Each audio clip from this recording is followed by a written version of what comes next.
Meta is laying a lot of the groundwork and infrastructure for VR, avatars, meetings, workspaces, entire virtual ecosystems, but they might be spreading themselves a bit thin. Bigscreen, on the other hand, is moving more deliberately.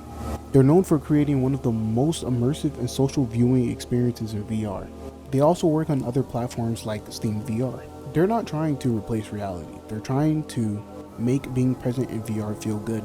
And with the release of the Beyond 2 headset, they might be quietly solving one of VR's most overlooked problems.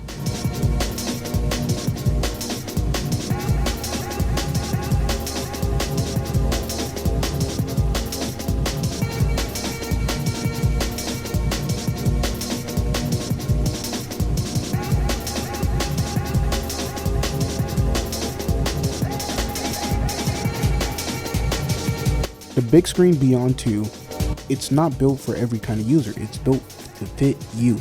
They scan your face with your phone, no adjustable straps, no compromises. It fits your bone structure, eye alignment, and IPD. The screens are sharp, 2650 by 2650 per eye. The weight, lighter than most smartphones. It's not the most powerful headset out there, but it might be the most wearable. And in VR, that matters more than you think.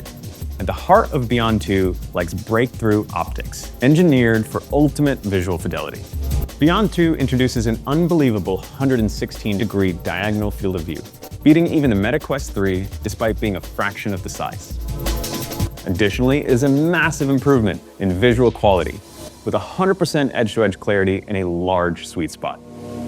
Our new architecture has enabled us to massively reduce the glare commonly experienced in pancake optics. In Ready Player One, the OASIS is the pinnacle of immersion. People work, socialize, go to school in worlds that feel more compelling than the real one. What sells it isn't just high-end hardware, it's the idea of people want to be there. Environments that can make them feel comfortable, uncomfortable, familiar, unfamiliar, and real. And Bigscreen, in its own way, is capturing that vibe, at least in terms of it being comfortable and familiar. The Bigscreen 2 are the lenses. They are absolutely incredible. They are the clearest, most comfortable lenses that I've used on any VR headset. I've run some back-to-back comparisons between this and the Quest 3, which up until now has been in a league of its own when it comes to the optics and the lens quality. And while the focus sweet spot is similar between them, the Bigscreen 2 actually has noticeably less chromatic aberration across the entire field of view. Looking into this headset through these lenses, I mean, it might have exploded my brain. Especially when you compare the size of these lenses to the giant ones on the Quest 3, it just doesn't make sense. They're clearer, they're more comfortable to look through, they have less chromatic fringing, and they even have a wider FOV. Most VR companies want to be everything. Bigscreen just said, let's get one thing right.